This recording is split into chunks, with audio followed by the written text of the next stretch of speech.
Oh no, I know you guys couldn't hear me. I don't have my loading screen. I'm used to having like 3 or 4 minutes before I go live to. Let me see on my camera. Yes, before I before I have to start talking. So, welcome to a live from the Hive on location, I guess, in Missouri of all places. Yay, Missouri. Yeah. Anyway, I hope you guys can hear me. Hope I look all right. I'm not in the best lighting out here, but and I hope that that background noise is not too much. There's an air conditioner back there and a fountain. I was hoping the fountain would be kind of a nice, pleasant sound, but you can't even hear it over the air conditioner. So I moved. Heidi, Heidi. And what took so long too is I have this tablet here. It was my mom's tablet instead of the computer. But apparently, the YouTube app that comes free on here doesn't include the live chat. I wanted to be able to see. I can see it on here now. I mean, with the StreamYard. I don't usually do this. That's why I usually have a segmented show with sections. I do have a segmented show with sections sitting on my computer, and it's going to be fun because there's uh, a new uh, life in the HiveScience. Little puppers barking at me across the yard there. Little Scotty dog, it looks like. But I have a new segment. Well, it's not a new segment because you all have seen me do it before. I talk about hey, Cadence, uh, Peel Blue Mama. So it'll be that little dog. It's like it is like I'm back home. The little yappy dog. Um, but yeah, it's doing the medieval bestiary stuff and talking about how animals were portrayed in medieval times through art and culture and legend. As you can see from the previous thumbnail for this show that never went live, we are going to talk about the hyena, and I'm still going to talk about it as soon as I get my PC back. It's just going to be maybe a couple of weeks, maybe this week, because I do have some people working on it for me. I hope that that works out because I miss this. I miss you guys.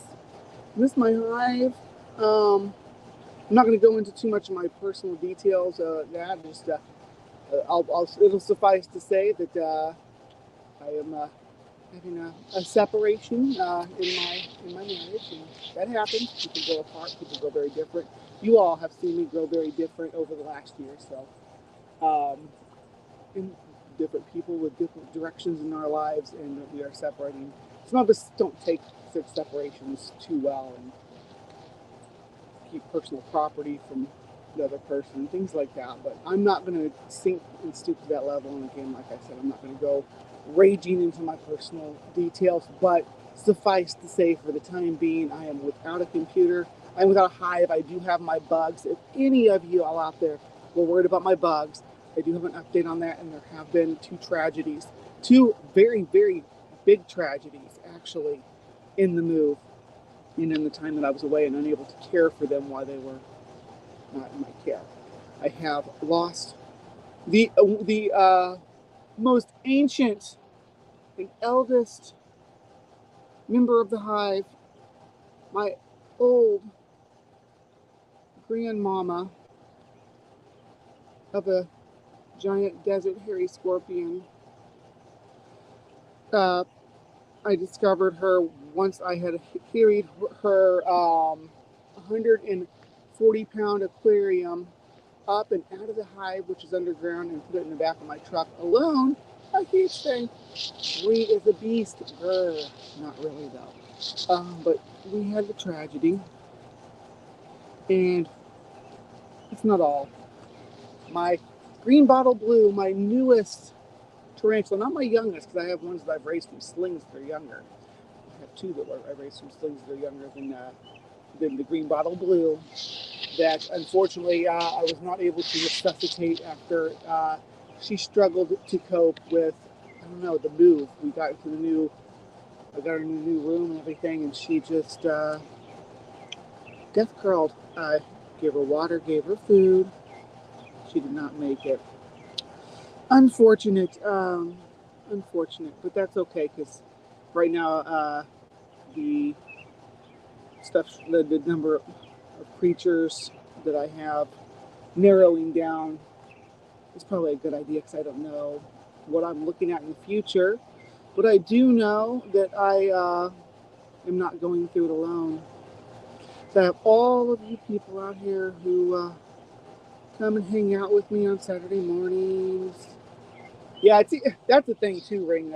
You are absolutely right. That having like you don't have to. I don't have to generally like rental agreements and stuff. You have like big fish and stuff in aquariums and spiders too. Just let them know that you have aquariums. Most renters don't really care what's in them. But yeah, then there's but we'll see what the future holds. I would love to have just a similar setup to what I had before. I maybe even be able to get some of the furniture and stuff back, so I could set up exactly like the hive. It's supposed to, the way the hive is supposed to look because it has a certain look to it. I like my white furniture with the LEDs of various color, giving it contrast and light. It's kind of my thing. It's my theme. It's my channel's color. I miss my backgrounds and stuff too, and I hate the little StreamYard guy up there in the wrong corner. Up there in the corner, I hate that thing. I want it to go away. I want to say HiveScience. Now, speaking of HiveScience, I'm still ranting here, and I'm going to try to do some like CryptoCorner stuff here as well, but we'll get back to that in a moment. I have a lot of business to unload on you guys. So thank you for coming in and visiting with me as well. I know I've been out for a while, and obviously my audience is a bit smaller than usual, but that's also because I didn't want to advertise this because I didn't know how well it was going to go. But what was I talking about? Oh yeah, getting my furniture and stuff, and we're gonna set it up just like I like it. I am currently. This is my mom's place. I'm in my mom's backyard. Very lovely. Some cacti behind me and stuff. She's got a green thumb like me. We both like the garden, so making the most of it. Reconnecting with some of my family. I did have a bit of a falling out. My family does live in rural Missouri in a very small town, very small conservative town. In my family, in and of itself, is fairly conservative, up to and including my identical twin brothers. So, and I'm not saying that he's super conservative. He's like a libertarian, but definitely more conservative than your leftist host here, Greg. I was talking to my friend Rachel last night about that, how it's wild that my twin brother and I are so very different.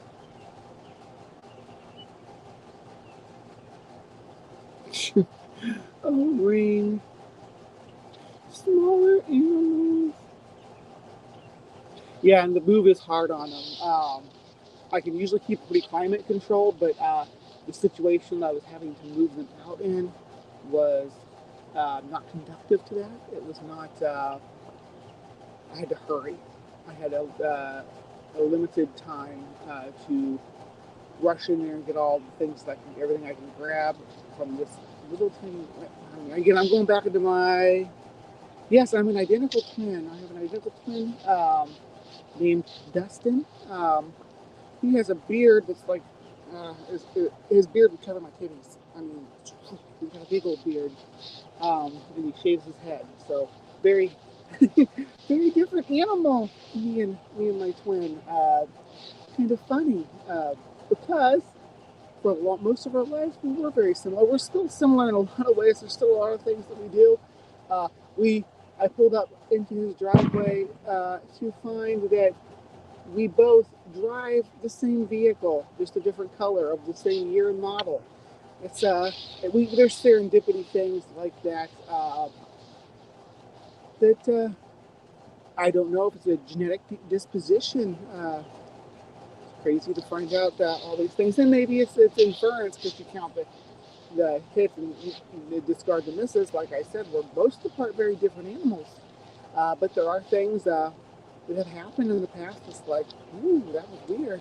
And I'm not going to lie about it because I'm a skeptic. I think that there's something there. There's something genetic there that we have genetic dispositions to respond to environmental factors exactly the same way. I'll give an example. Me and my brother, he moved to Lake of the Ozarks when he was 18. I was living up here in northern Missouri, where my family is for the most part. We're not far from Lake of the Ozarks. Lake of the Ozarks is like a weekend trip. Sometimes you can take it as a day trip, depending on how early you get going. But I digress. He had moved down there and was living down there, working down there in the resort industry. So he came up for a visit, and we stepped outside, and it was so funny because we were wearing the exact same thing, just opposite colors. I was wearing a white men's undershirt with a black button-up open over top of it, and black jean shorts, and he was wearing a black undershirt with a white button-up and white jean shorts. It was it's like, wow. Just things like that are. There's got to be a genetic reason for it, right? We've been part of twin studies in the past. We were part of the University of Missouri twin studies, but the twin studies that were done when we were kids, the ones from the 80s and early 90s, there's a lot of refutation to the results that they came up with. And my weed just sitting there for everybody to see like that. I'm not used to being able to see. Now you got to see my sexy legs. I used to being able to be seen from the waist down. I hope this angle is not bad on my face. I don't look as feminine as I'm used to because I'm like looking at my chin and making my chin look big. So, oh God, the dysphoria is real. People talk about gender dysphoria as like, oh, it's just a symptom of being trans. It's not. It's not just it's just you're gonna live. No, you need to get it taken care of. Example of that, I'm. So when I've decided to get rid of all my boy clothes. I was at one foot in the closet, depending on who I was around, to try to make things easier on my family. Yes, I was part of the Missouri Twin Study.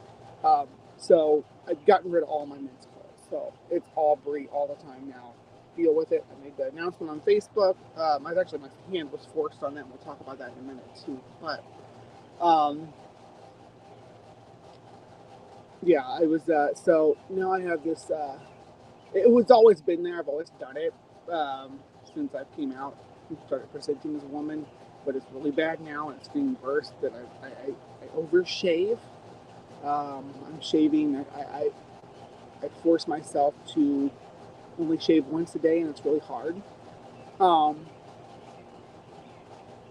think I'll be okay once I get on some hormones and maybe get some electrolysis to help with it. I think the hormones will help slow it down a little bit.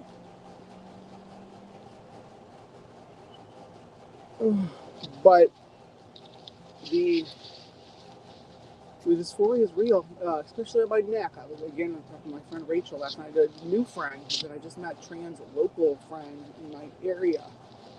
Did his chopping at the bit to get out of here, and I don't blame her because this area sucks for trans people. But we don't make it easier for new trans people by abandoning the area. Anyway, we're both talking about how bad it is to shave, especially on our necks for trans women, because just the shape of your throat and also the fact that the facial hair on your neck really punctuates the Adam's apple, which is unfortunate. Sandy! Oh, Sandy, hi. Thank you so much for being here. Sandy has been my little guardian angel.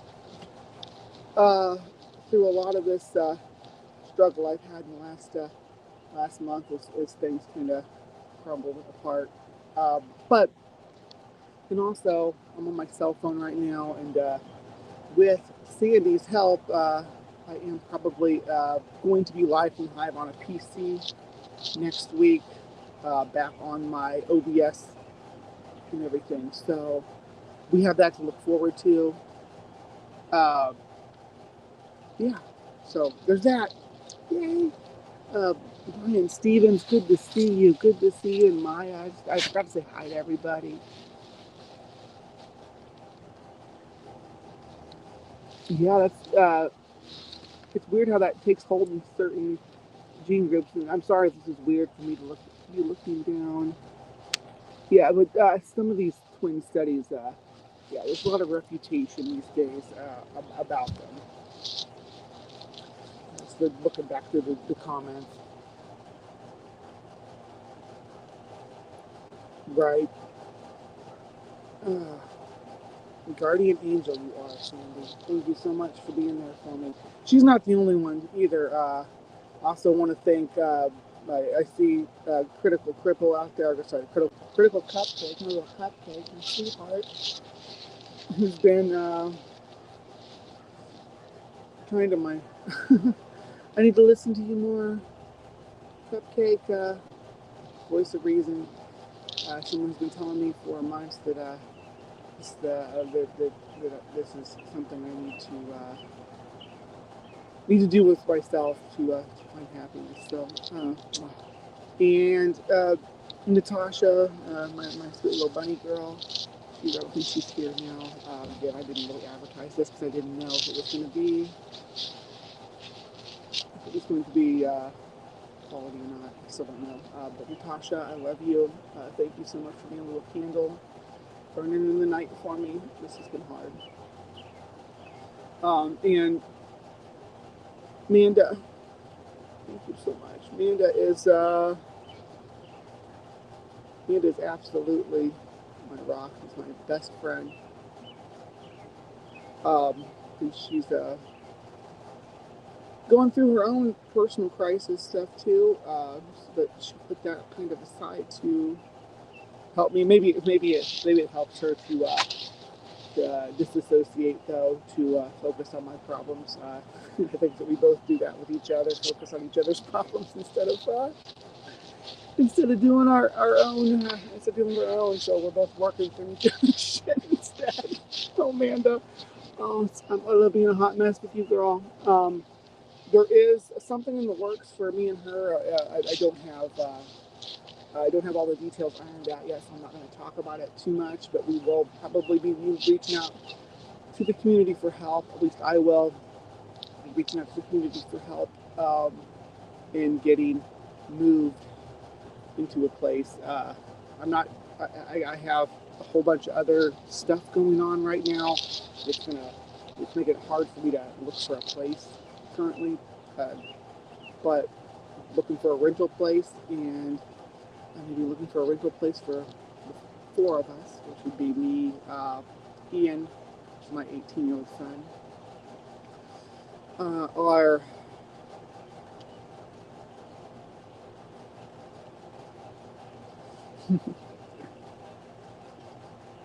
hey Ben, hey girl, oh my gosh, my friends are here. Love you guys. Thank you for coming back. I've been gone for a minute. Oh no, I don't need that. It's not necessarily going to be financial support either. I honestly just need guidance, and I have, this is going to sound stupid for being someone who does what I do. I have social anxiety disorder for dealing with people,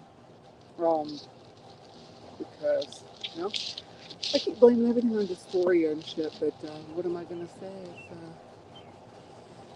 It's hard to know who to be with people in this area.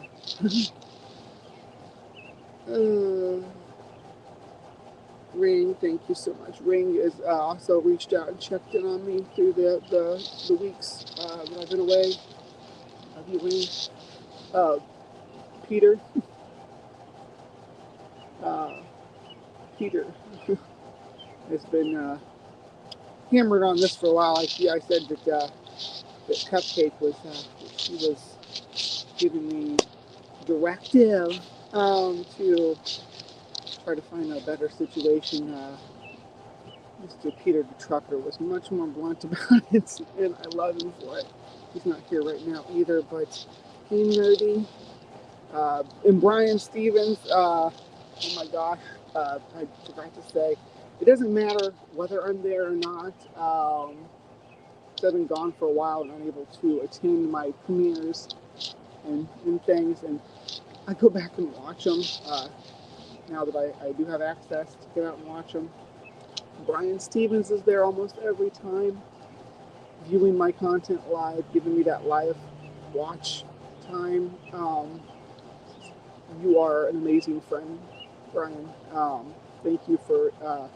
I know what you're gonna say. I like your content. I like what you do. I like that you like what I do, and you're one of the reasons I keep doing it. If I didn't have, for the most part, when I go back, it's discouraging if I do a premiere and nobody's there. And I know that sometimes I miss them too, because life gets in the way and life happens. So it's always a beautiful sight to see you coming in and just dropping a couple of comments. I know that you usually get multiple. You're usually hopping around through multiple streams and stuff. I love you anyway. I do the same thing. I do that. And God bless Granny has been in my corner, and I'll do that on her stream. So I'll pop in there. I'll have multiple streams going. Or I'll be having her on my phone and my earbud, and then I'll have Germania or something up on my laptop or on my computer screen, and then I'll be reading someone's tweet thread. This girl. She's got to have 1,000 things going on at once. So I get you, and I love you for being there for me. Greg Hartwick also dropping. Greg Hartwick, I don't know if any of you all realize this, between Greg and Dee and Jason from Dragon and Genesis, you all are my content farm. You all send me everything. Half the stuff that goes up on Live from the Hive was provided by one of those three individuals. I'd say 50% of it, whether it's content for CryptoCorner, which Dee loves to send and loves to engage in that. She's a cryptic profile nerd like me, and Greg is dropping the science and bug stuff because Greg is a fellow science enthusiast. And unlike me, Greg is a legit scientist. I am a amateur scientist or armchair scientist. I am a scientist though, because I do experiments and things like that. So I'm not going to not call myself a scientist if I actually do, because I do ecology experiments with vivariums. I'm going to get more into that too. So my homegirl and fellow scientist, because you are, Cadence out there in the side chat, inspires me to make self-contained ecosystems and experiment with them. So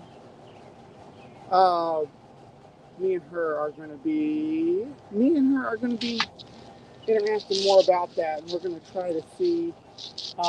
Depending on depending on what kind of property I'm looking at, but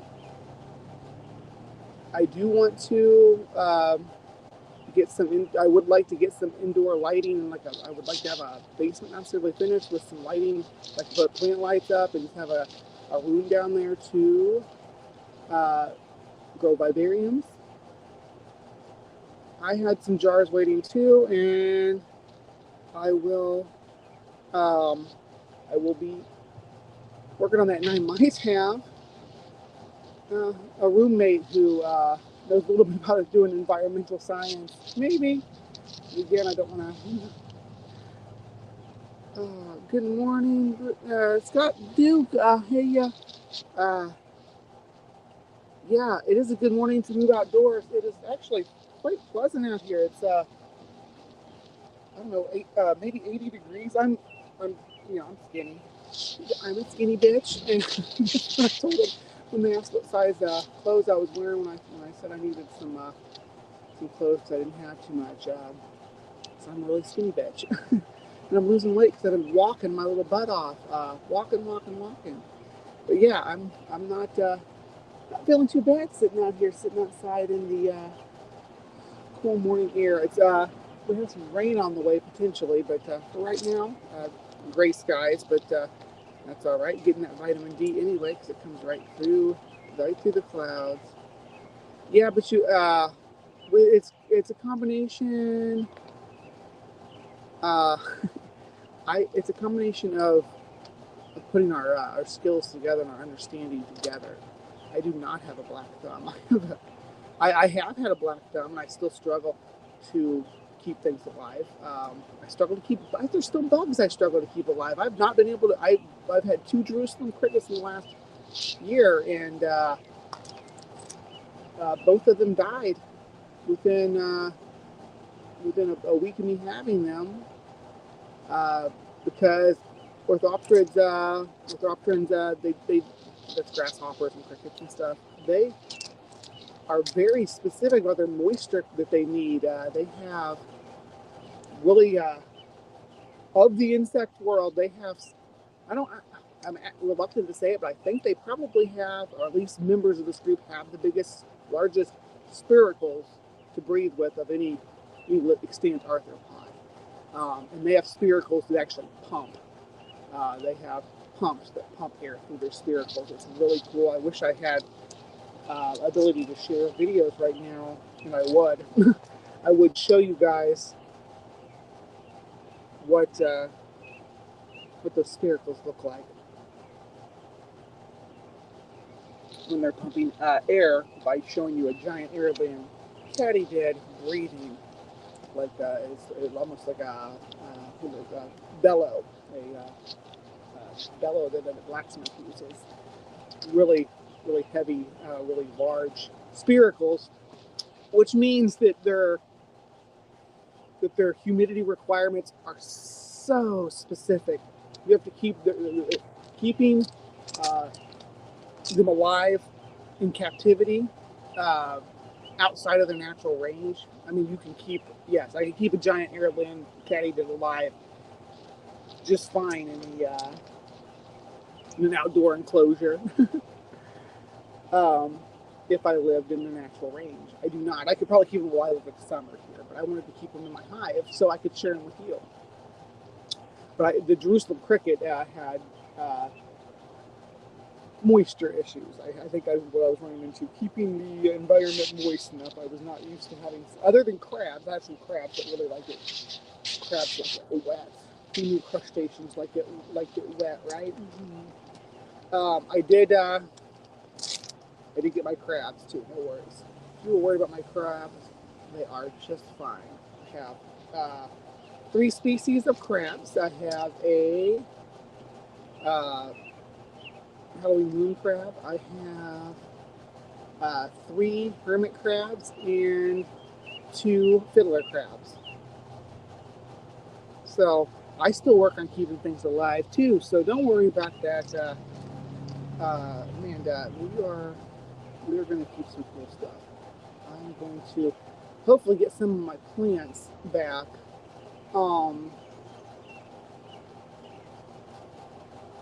Hopefully get some of my plants back. I have a jungle. If you want to know about my plants, there is a video on my channel called "It's a Jungle Up There." Really short, like a 1.5-minute video. I have a jungle in the upstairs of the house that the hive is in. So yeah, I will keep plants, and if I have proper conditions, I'll keep them alive too. So we will have vitality in our home moving forward, hopefully. But we shall see.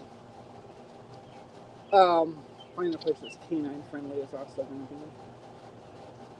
be. So we have a pet deposit anyway, I know. Maya, this is. So when when a caterpillar is ready,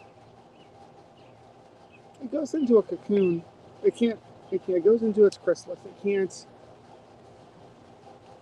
can't not. It doesn't have a choice. Instinct drives it into its chrysalis. It hides its way away, or hides itself away. It builds a little shelter around itself, and it goes through freaking massive changes. And during those changes, that caterpillar, it melts down to goo, to liquid. Total meltdown. There's nothing inside there besides a soup of what was once an organism that walked around and interacted with its environment, had relatives and relations, and it's part of a little ecology, a little community. But it had to, with no choice of its own, to crawl inside its chrysalis, build this little shelter around itself,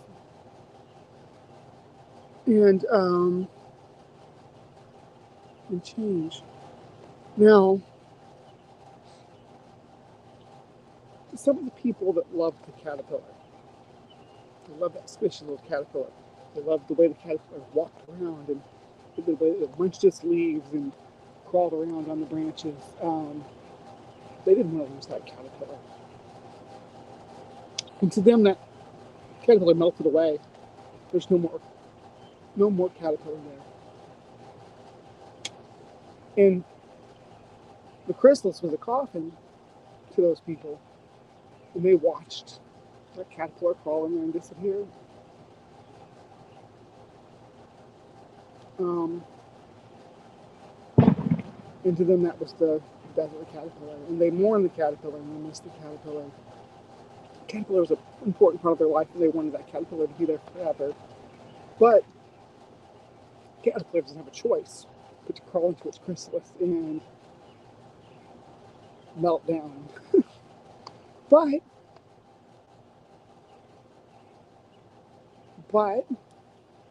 after the time in there, melting down, it starts to come back together again, and a butterfly appears.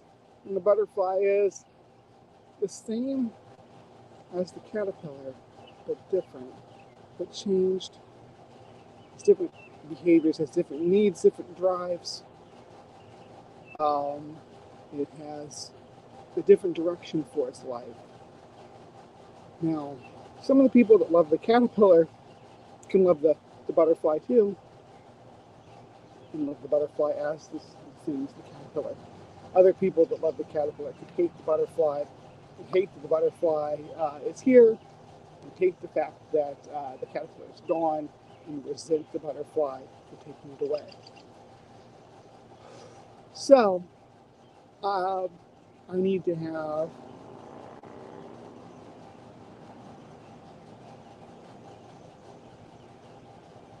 that, and I need to find the people that love the butterfly.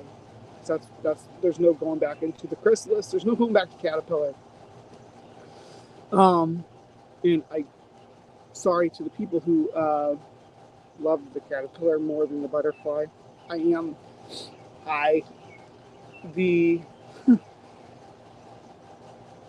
Looking back on the drivers and the instincts and everything that were encouraging my life as the caterpillar is some of it's odd to me, like the beards and masculine stuff. I don't understand what I was doing. What was that? Never thought metamorphosis was a fun thing for a caterpillar, sealing yourself up. No, and it wasn't a metamorphosis. Wasn't a fun thing for me either. It was the depressive episodes. A lot of time in the dark. It did make for good content for all of you though, because the time I was sitting in the dark, I'm an artist. I've always done that. I've gone through different medias through my life. when I was a small child. I was a drawer. I'm still a drawer. I like to draw and do. I like ink, and that was primarily that. As I got into my teenage years, I started trying to write. And then in my 20s, I turned into a musician.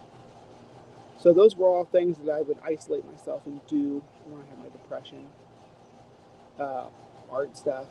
And now, in and I did get into digital art there for a little bit in my early 30s, but now this is my art. Making my streams, making my thumbnails, and the slides that I pull up, and the videos that I make and edit together. That is the art I do now. So it did make for good content for all my lovely Hive out there that I was spending so much time in isolation. Just the only thing I would do is work on my art and try to pretend the world outside didn't exist, because I didn't want to be Brian anymore in that world. Oh my God, that's so awful to say, because there were people dependent on Brian at the time. Anyhow, God, I feel like a terrible person when I think about that out loud. Oh, you don't want to be on camera. um, there's that's my mom behind me, moving through the background. Another person who's supported me through all this. Hey, stupid whore energy. I'm so glad you're here. I was teasing Sal Cordova about you last night. I was in his side chat heckling him, saying, "Stupid whore energy is my spirit animal. Stupid whore energy is my spirit animal." So, because they were responding to your replies, I guess, in their chat. But I love it. I love your replies. You keep it up, girl. You are fantastic. And also, I'm giving shout outs. I do see Jenna out there in the chat. Jenna, you lovely, lovely creature. Thank you so much for hanging in here with me too. Jenna and Oz, and actually all of Tang, for that matter, all of Tang. But Jenna and Oz a special place in my heart, because they have provided like a little. I told Oz the other night. I think Jenna was in there too. They made like a therapy group for me. That we went in there and talked about mental illness and depression and stuff, and it was so good. It was so good. Yeah, thank you. It's a Latrodectus, fictional species of Latrodectus that I came up with. I also have, the best way to show that one, I don't know. It's a tarantula, Goody Sapphire tarantula on there. I'm going to get a whole sleeve done up through here of different spiders and bugs. That's going to be my bug arm. I got horror movie stuff in my bag, because I'm a horror fanatic too. I love cheesy 80s horror movies. That's why me and my dear friend Junk Shop Library, who I miss greatly because I haven't seen him too much lately. Okay, so yeah, I don't think I'm probably just gonna do like an hour here. Because I don't have segments or anything. I don't have any slides for you. I do have things to talk about for the future of the Hive. I will get back to my Saturday 9:30 time slot. No later than calendar. 77 degrees out right now. Isn't that freaking gorgeous?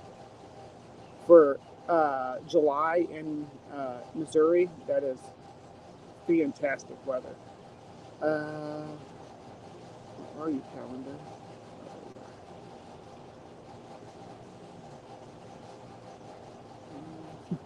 So Independence Day, all that. I don't know. I'll have a schedule out about that. With women superheroes and villains, yeah, that's pretty sweet. I know you have your stuff going on. We all do, and yeah, having such a great community of support. And Oz, Oz and me have a lot in common with some of our conditions and stuff that we deal with, and struggles that we have, and as we mentioned the other night, and the behaviors that we have to try to control. Yes, 77 is like super cool for Missouri and July. Usually, I wouldn't be able to sit out here and do this at this time of day. It would be in the upper 80s through the lower 90s right now. It's right about almost 11 a.m. And then in the afternoon, it would pop up to probably upper 90s into the hundreds. That's average for Missouri, this part of Missouri at this time. I live in the Mississippi Valley, so it's a little hotter here, a little more humid. So we do get a humidity factor that makes it feel even hotter than it is. It's called the heat index. It'll make it sweltering so you couldn't breathe. I wouldn't be able to talk to you guys out here. But since we have a storm coming in that's going to definitely rain on us tomorrow, if not later this afternoon.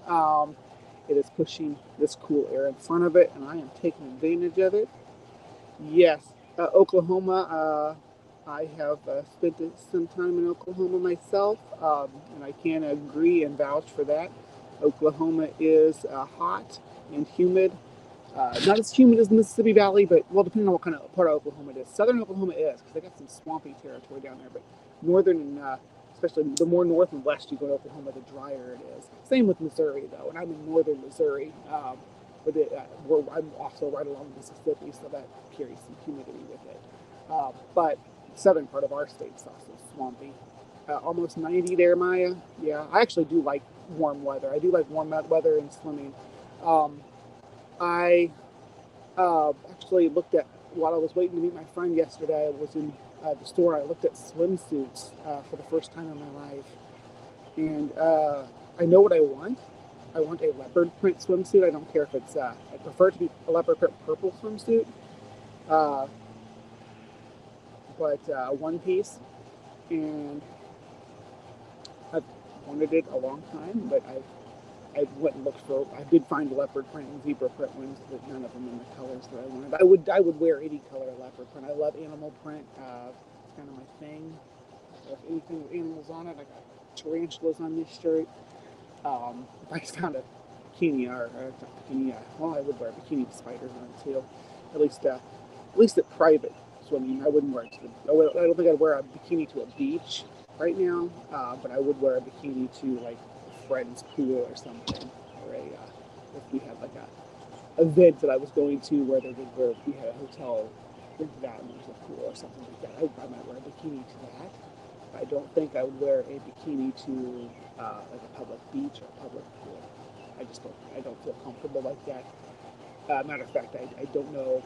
I am struggling with the thought of going to a public beach or a public pool. I do love swimming. But I don't want to swim in boy clothes. And there are certain issues that you'll run into as a trans woman in a bikini or in a swimsuit for that matter, which I have to account for. I'm not going to go into too many details about that. I think you get the drift. Yeah, so I'm here at least for a few weeks in Missouri. I'll do like backyard safari stuff when I find bugs and stuff out in the yard. Because that keeps my content coming out, so the algorithm doesn't forget about me, and so you guys, I know you guys aren't going to forget about me, but keep the tertiary audience from forgetting about me. People who don't necessarily love are like my friends and like part of my like support network. Like most of you guys are friends, like I would call. I don't think there's anybody I've seen in the live chats that I wouldn't say is like a legit friend to me. And that's not to say that I haven't had disagreements or back and forth with any of you guys. I know we have had that. I'm usually pretty easy to get along with, though. So even with people I disagree with about stuff, and it's fun because if there wasn't any of that grit of different opinion, I wouldn't have anything to talk about. But it'll keep people coming back to watch, even if I just do like little shorts with backyard safari stuff, whatever insects I find fluttering around. There's a family reunion thing coming up in tomorrow. I was out in the country where I used to live, and I used to see all kinds of wildlife out there. I'm thinking about just going out there to go for a hike. If anything, I am out to my grandparents now, which is a pretty big deal. They're both in their 80s, and I had planned on not coming out to them at all and just letting them remember me, because they're not going to be around much longer. They won't remember me as Brian. But I couldn't do that anymore because I'm living down that road. I'm living like 2 houses down from them. And they see me, talk to me. And I went up to my grandma's at like 5:30 in the morning on Tuesday. Had a cup of coffee with her because my grandma gets up that early. And I'm like, I'm going to air some dirty laundry. I'm not going to say their name, but it's not dirty laundry because they're gone. I had a cousin who committed suicide in March. I think it was in March. Depression. Because it's genetic and runs in my family, of course. So, my grandma is very on the surface about that because he had untreated clinical major depressive disorder, along with probably some maybe bipolar disorder too, because that's where we get that black and white thinking. Something traumatic happened in their life, and it's like something traumatic happened in my life, and they went to check out, and they made it up that, over the edge. I didn't.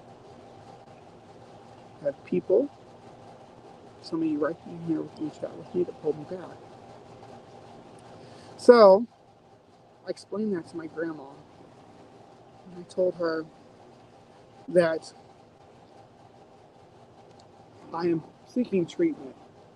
One of the treatments that I'm seeking is to, that she doesn't, I don't necessarily say she has to accept it or agree to it, but for my mental health, help keep me here.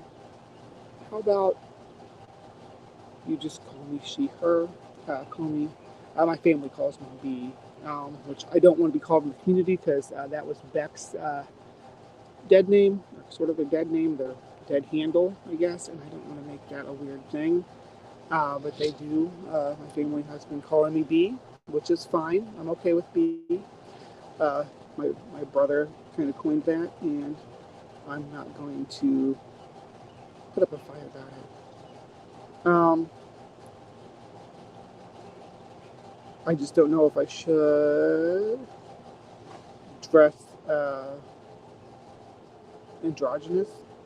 I have some like jean shorts that are like mom shorts, like mid-length. I like shorty shorts just because that's what my generation wore, what the generation of my girls wore when they were younger, and I'm having a midlife crisis and trying to live my youth as a woman, I guess. We'll see how it goes. But, and just like a t-shirt or something, maybe I could do that. But we'll see. Oh, wow, I got 19 people in here right now. When did everybody pop in? Goodness gracious, I wasn't expecting to get over 15 because I've been away for so long. Answers in Atheism. Hey.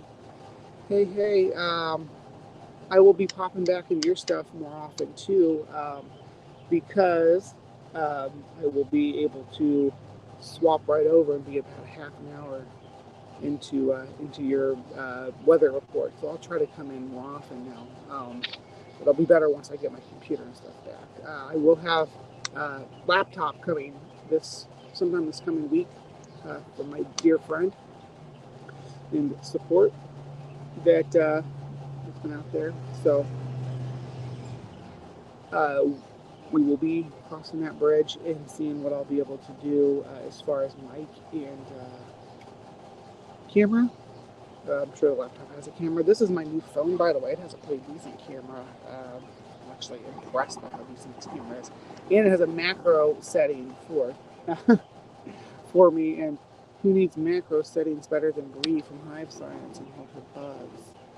Things are starting to warm up. I'm actually seeing, as I'm looking around on the rocks around here, I'm seeing seeing bugs and creepy crawlies, mostly ants, but I've seen jumping spiders and some different dipterans, flies and stuff. So speed, I was saying I will be, speed is answers and atheism for anybody who doesn't know. I do like spider monkeys. Oh my gosh, I love monkeys so much. I love monkeys so much. But yeah, speed is, so there will be little clips and side videos of different insects and arthropods that I discover. I might even do a light trap out here. I might do a light trap out in the country. I want to do the family reunion, but we'll see. My aunt that I'm going that is hosting it has a huge property and lots of rural country, and she loves me to death. So I will have like free range and access to like quads to get around. So I will see about exploring a little bit. Oh, yes, Stupid Core Energy has had 2 streams with her name on it in the last 24 hours. You are the queen of atheist skeptic community of YouTube for the moment. Stupid Core Energy. Bask, my dear, bask. Yes, retire on top. That's what I always say. Yes, we're gonna have bug expeditions. It won't just be bugs though. I can generally be done pretty good at identifying birds, amphibians, reptiles, and most mammals. If we get into different species of shrews and voles and stuff, I might have to look some stuff up because rodents are complicated, or not rodents, insectivora is complicated with our shrews and stuff. But I have friends from whom I have trouble identifying. Also, we'll look at plants and stuff that are out in the area. A backyard expedition into, these are going to be things that you might run into. There's going to be lizards and stuff. Yeah, I love lizards. I love all creatures, great and small, you know. You know me. Speaking of Oz, it's my understanding we live in the same city. I need to connect with him and get more involved. Oh my gosh, to see Dee getting involved with Tang and folks, that would be boss. That would be choice. Don't retire being poor sucks. You know, if you gotta be able to coast on the royalties, Jimmy. You gotta be famous enough to coast on those royalties. You know, 50 years from now when they're replaying syndicated episodes of Live from the Hive, I'll be like, yep, that's my nest egg right there. That's where it all started. Now I'm world famous. Oh, Fort Wayne. I'm not that far from you guys. Depending on how I get there, train ride. I'm a 6-hour train ride from Chicago. You are on the other side of Chicago. But the drive, I think that I could get to Fort Wayne in about 6 to 8 hours. I was going to go to Better. Had plans to go to Better, but I was not able to because I was going to go to Pride with my little girl, and I wasn't able to do that either. So that whole weekend was a bust on so many levels. I don't know where to start. Yeah.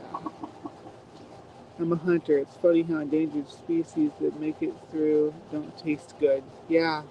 Yeah, we don't have too many of the like the eastern elk and stuff that were delicious. I don't think there's any native population of elk east of the Mississippi, south of the Great Lakes at least.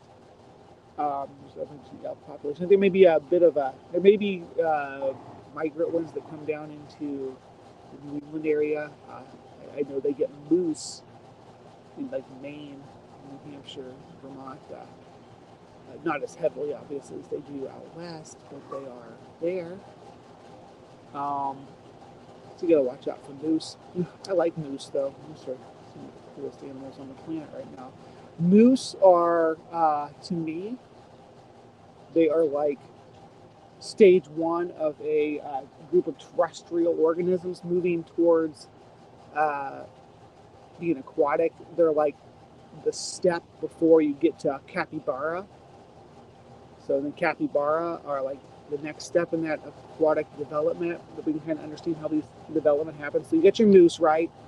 It's got hooves, broad padded hooves. They live in snowy areas too, but they also have a nasal chamber that allows them to hold their breath really well and swim and be aquatic. They do well in the ocean, in the ocean too, not just in freshwater. They like going out to sea as well, traveling between islands, eating, munching on seagrass.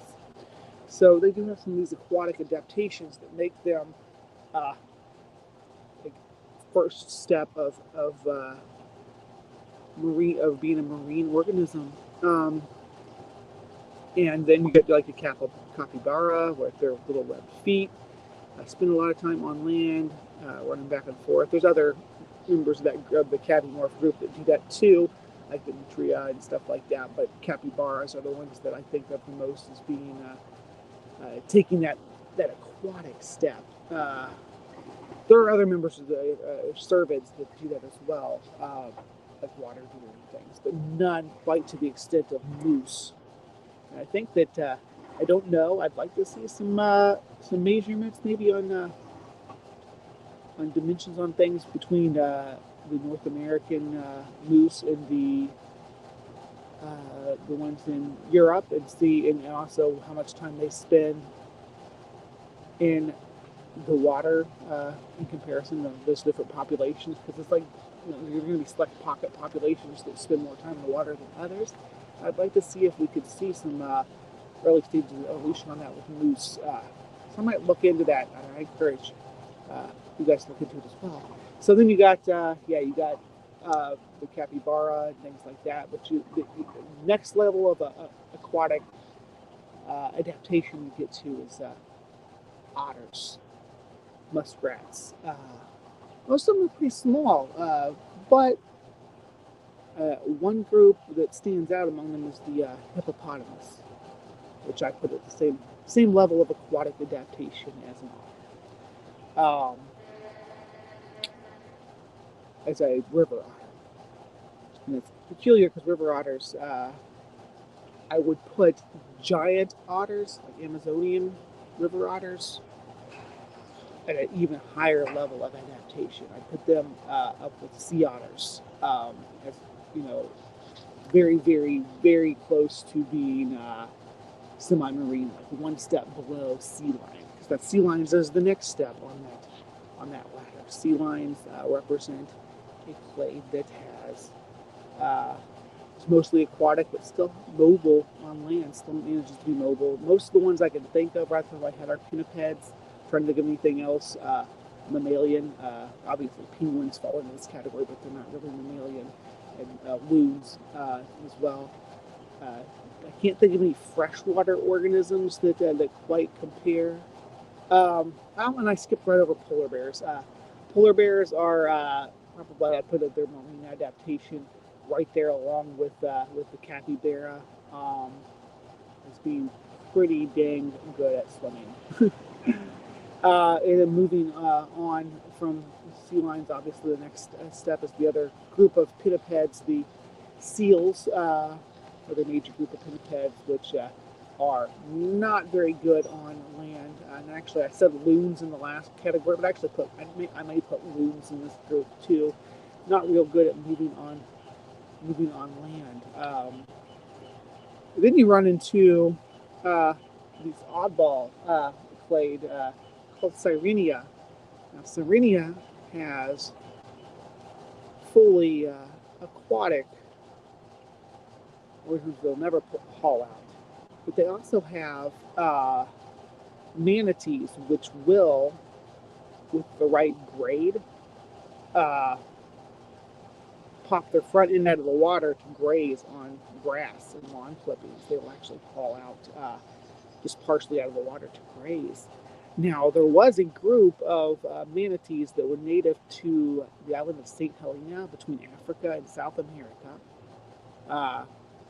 that it's just this island. They're extinct now. This population's been wiped out. They were a distinct population that lived in the area, and they allegedly, based on case reports and case reports alone, because we don't have any more of them left, Sirenia do not survive well with humans around. But they allegedly would actually haul out onto land and graze.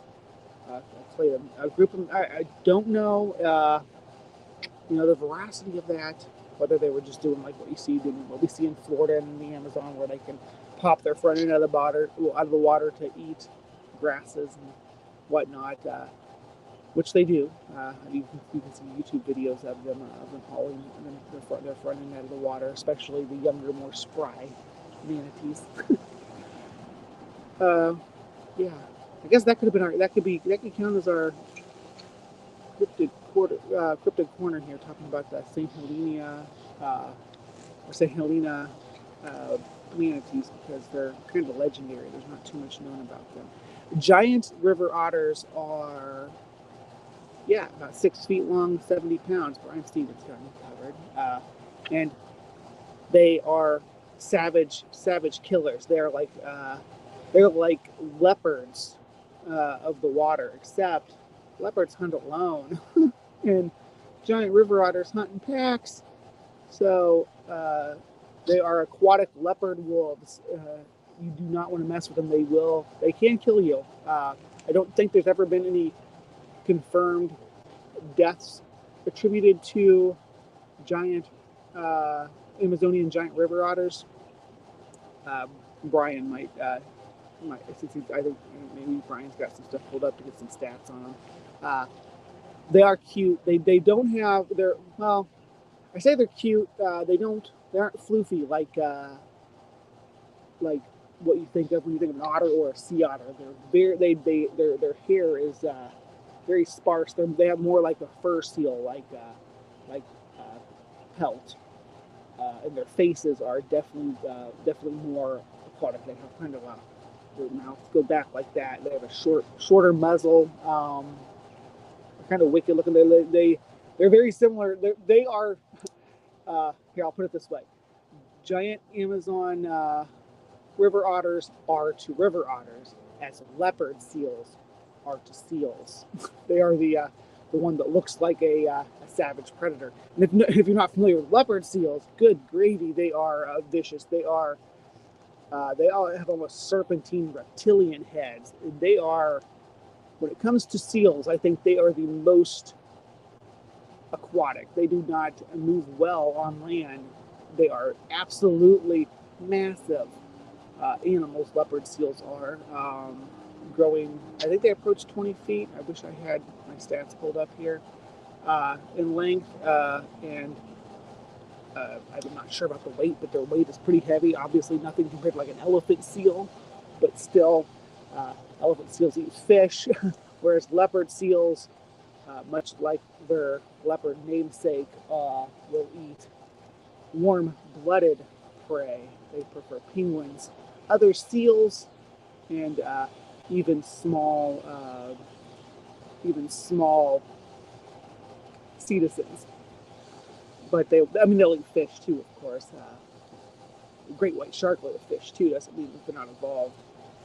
Have at least evolution towards eating warm-blooded prey when it's available. But leopard seals are specialists at it, and they'll actually rip a penguin right out of its skin. So yeah, I'd say Amazonian giant river otters are the leopard seals of the otter family. They may be the most powerful mustelid. I don't know. They give a wolverine a run for their money, but that's because of their social structure, which makes it a little tough to decide which one's superior in that situation. Because one-on-one, I think a wolverine could hold its own very well against a river otter, but the river otters are social animals, and you can't discount that speciality. Leopard seals say I'm very tasty. Yes, a leopard seal, by the way, is the only pinniped that has killed and attempted to eat a human. So the only, and I say pinniped, those are seals. Um, yeah, leopard seals have done that. The only one, really the only sea mammal, at least in the wild, you really need to worry too much about. Because like orcas, you don't really have to worry. They don't. There's been no uh, attack on humans by orcas. There's no fatal attack. In the wild, but also in captivity, of course, it's a whole other story. But orcas do not generally have that predator instinct towards humans, like maybe because they're smart enough to know that attacking humans is not going to be good for their public relations. Also, I think they're just smart and curious to know that we're smart and curious too, and say, hey, let's explore this. Killed by Bigfoot. Yeah, I don't think orcas belong in captivity killed by Bigfoot. I agree. I don't think orcas should be in captivity at all. I don't think any oceanic uh, citizens belong in captivity at all. Uh, yeah, go out and go whale watching. Whale watching is fun, and the people who finance that, they generally put that money back into conservation stuff. Go whale watching, but always look and see where the funding goes for whatever organization you go whale watching with, because they have overage that they owe to that to those organisms. They owe some of their revenue to those organisms. I think that's my opinion. Um, but yeah, they don't. There was an attack by a pilot. Was it a pilot whale or a false killer whale? I think it was a pilot whale. Uh, Woman swimming with the dolphins, swimming with the whales in the sea, and grabbed the pilot whale, grabbed her leg, and started to descend with her. It did eventually let her go. Uh, I don't think it didn't seem to me. I've watched the video 1,000 times. It didn't seem to me like a predation attempt, though. It seemed to me like it was trying to take her with it. It's like, hey, come on, I want to take you down here. Because humans, we stick around the surface and touch them and stuff, but you're like, hey, come down here. I'll show you some cool stuff down at the bottom. He's like, no, no, Mr. Pilot Whale, I can't survive down there. There is something to it, like even monkeys will kill us, but I've seen videos of wild orcas around kids and we're just curious. Yeah, I've seen people like kayaking and swimming and stuff, and a little pod of orcas or a small family from a pod of orcas will swim by, and just maybe the adult will put itself between the humans and the kids, or between the humans and its kids, I should say, but it won't like attack or anything, and its babies will be curious. I think that's why we get into uh, interactions with them a lot, because we have the same kind of social drive that they do. It's why we are so good at domesticating canines, because they have that same social drive. Now, we've made canines dumb. I hate to say it, but our domestic dogs are not as smart as their wild ancestors, because they suffer the detrimental effects of neoteny, um, which happens when you domesticate anything. Domestic pigs are not as smart as wild suiforms either. They are smart, but when it comes to problem solving, we can. We, if anybody lives in hog country knows how hard it is to keep hogs out of anything, because they are problem solvers. Raccoons too, as my friend Speed from Answers in Atheism. Not one person that I'm aware of has been killed by an orca in the wild. People have been killed by the orca in captivity.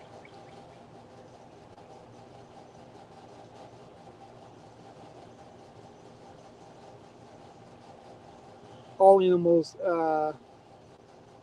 living and dead, are transitional animals. That's what I was kind of getting at when I was talking about moving through becoming like from moose to manatee, basically.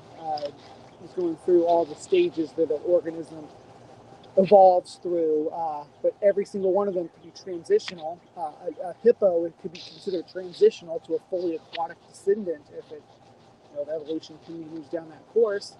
They do pretty well in the rivers now, so I don't see any hard changes that are going to force them to. It's going to take well, we are an extinction event, though. Human community is an extinction event, but we're not really allowing anything to adapt to us. The things that are surviving our extinction event are generalists, which is really what you see. And you'll see a whittled down to just a handful, uh, which is what we're doing to the planet that can survive in the environment that we make for it.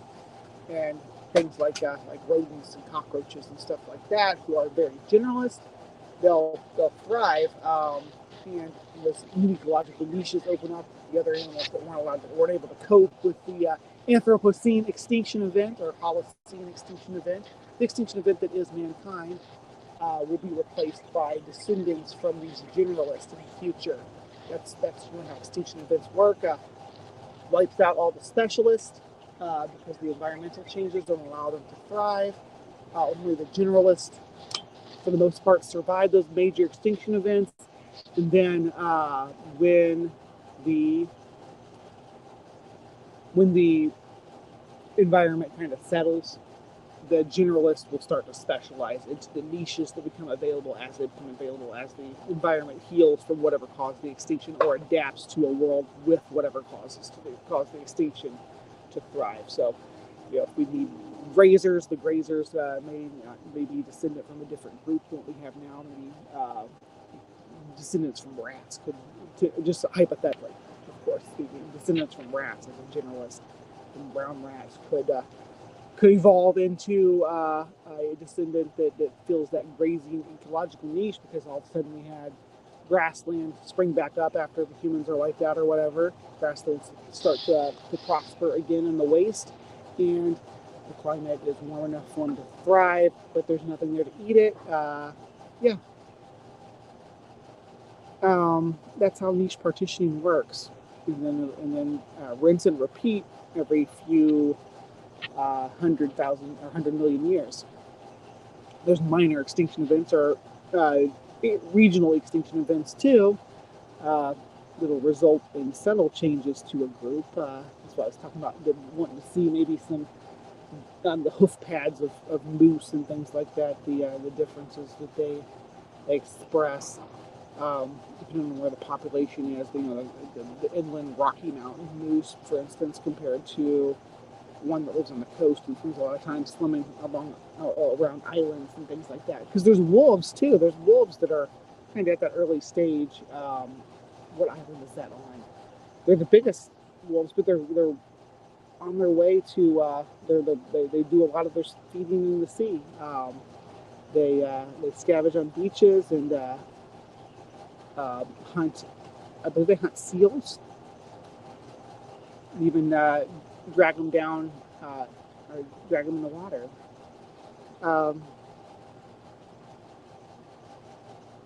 Orcas can kill polar bears, and most humans can't do that without tools. Right. I would say all humans can't do that without tools. No, there may be someone who could choke out a polar bear. I've never met him, though. Oh, shit. Neighbor just shot off some fireworks. Woo!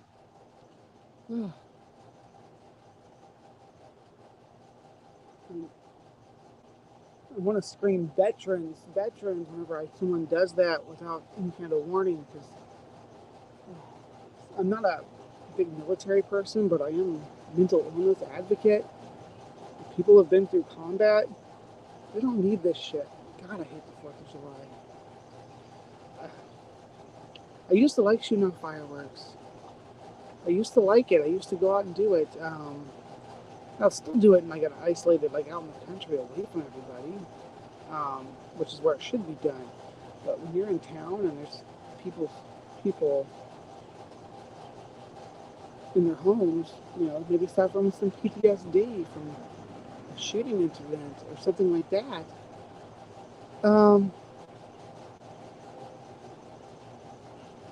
The whales are communicating with space aliens, look like penises. The whales are just suits. The penises are the aliens. The alien's about 15 foot tall. But yeah, I don't like. Yeah, that's what I've been saying. I posted on my Facebook page. I'm like, frankly, I don't think America deserves a birthday this year, right? Especially not after. Oh my gosh, here I go. Amanda, you opened the bottle. You open Pandora's box because I'm about to talk about Roe versus Wade.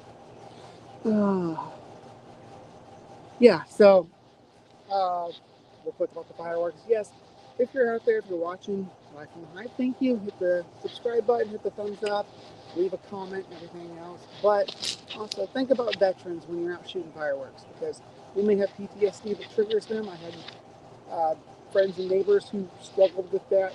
And, the whole 4th of July weekend hiding inside. It's not fair to them. You let people know you go out to private property, shoot your fireworks. Um, in some rural setting. You do not do them where you're going to, or at least try to avoid as much as possible. Anyway, so yeah, Roe versus Wade. What do we say? I don't have one thing to say. And this is going to sum it up quite concisely, and I'm probably going to wrap up. This might be a couple minutes, might be a 10-minute thing. I don't know. Okay, so if you don't accept bodily autonomy, whole cloth, no matter what, beyond any stipulation, beyond any criteria, no criteria, no stipulation to bodily autonomy. If you don't support that, then there's no point in even talking to you because you don't want to have any rights at all. If you don't own yourself, you don't own anything. You don't own the body that is you. You don't own anything. If you're not able to make the choices for what happens to your body that is you and your own, you don't have the right to make choices for what happens to anything anywhere. So if you feel that you want to take a platform to reap bodily autonomy from the masses, then you need to lead by example by giving up your right to have a voice at all. And once you give up your right to have a voice at all, you don't matter anymore to our society. And we don't need your voice and we don't need your words. Because you don't want people to have a voice over their control over their own body. And to the people who's like the anti-vax people that are going to be like, oh, but you agree with forced vaccination. I don't agree with forced vaccination. I don't. What my opinion is if you want to be part of our society, then that society is coming with rules that say, to be a member of the society, you have to vaccinate. You have to be vaccinated against this illness because we're not going to have you bringing that into our communities. That's a completely different animal. You can live separate and away from society and not interact, not be off the grid, so to speak, and not vaccinate and live that way and not interact with our society and be separate. I'm okay with that. As soon as you want to set foot in our town, use our freaking roads, hook up to our electricity that we as a society maintain because we keep ourselves healthy enough to maintain it. You don't get to say that you don't want that. Now, how does this relate to abortion? How does this relate to abortion? Because you want a society that says that we don't want to allow our members of the society to have bodily autonomy, then you're losing your right to that too, to say no to that or to live separate from the society. You're losing the right to leave the society. Because you don't get a choice anymore. You don't have bodily autonomy anymore. You don't get to choose which country claims your body, which government entity claims your body. You are giving up that right.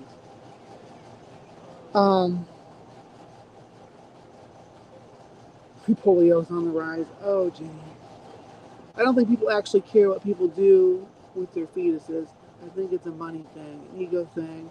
I think it's a religious thing, is what I think it is. I think it's that we're living in a theocracy because fuck you, America, because Oklahoma, the praying on the praying in school, the prayer in school thing. I'm disgusted by that. But I think we can hopefully depend on our friends with is it the Church of Satan or the Satanic Temple? Which one of those groups? I think maybe both of them do that advocate for separation of church and state are probably going to be blowing things up in Oklahoma come next football season, next high school football season especially. So that will be a sight to behold. I may, if I can muster a group, I may go to, we may do a protest and go out and do a satanic prayer at some high school football games and protest because we have it right.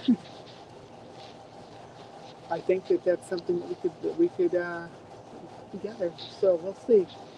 I'm probably about to wrap up here, but the real problem here is stupid veterinarians. I hate them, greedy bastards. I've had so many animals I've loved dearly suffer and die in my hands because I can't even afford to walk into a vet. I'm sorry to hear that killed by Bigfoot.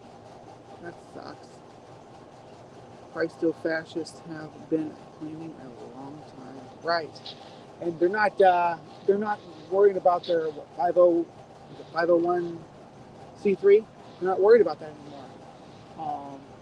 501c3 is out the window. They've dipped their toes in that water for the last, since 2016, for the last half a decade, and found it that they didn't get any pushback, so they're going full tilt into it. You got people like Greg Locke. You got people like Kenneth Copeland that are openly endorsing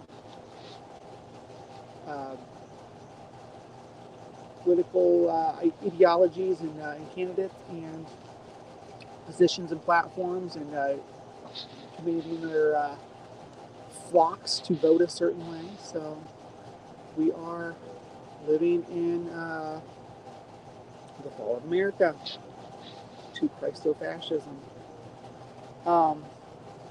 late stage capitalism. Yeah, our world's on fire, and the Western advancement is crumbling at our feet. While I sit here and talk about the evolution of marine mammals for an hour and a half out of nowhere because I like talking about it. So that's how my life's going. And what am I going to say? Things are looking up for me. I keep having to remind myself that this week is better than last week. Next week should be better than this week. I may take some hits in the future. I may be taking some hits or unexpected hits in the days to come. So I do need my community. I do need all you fine folks out there in the swarm giving me some love. Just letting me know you're here. Let me know you're here for me. There will be more details on what kind of assistance I'll be needing. I'm trying not to be an e-beggar here, but it's going to be, there are going to be some burdens that I'm going to have to carry here in the coming months. I hope to be able to get some funding for. So, watch my Twitter feed, watch the Facebook group. I am also on Discord. I've actually been more active on Discord lately since I'm only on my phone. It's a little bit easier for me to do it that way. So there will be announcements on what I have going on. I don't know for sure just yet. And I feel awful with because there's some other fundraisers out there going on still with people needing some help, and I feel like I'm stepping on their toes asking to help myself. When I'm able-bodied and able to work, so, circumstances have put me in a great bind. But keep your ears open. if you're interested in helping me or helping me raise funds, um, I'll be out there. But I'm going for about an hour and a half. She's itching to get working on her deck over here, so I am going. She's taking her deck apart. We're redoing the backyard. It's going to be cool. We're going to have some. We got all kinds of lilies. We're going to put in and stuff. It'll be beautiful. I'll be posting pictures. But I just want to say, because my stream is just going to end here, I'm going to go back off camera for a minute, like I was before, so I'll be able to cut this down. Please remember to be kind and take care. Hold on to the people you love. We're going to get through this together. Times are changing, but we have a community. Be kind and take care.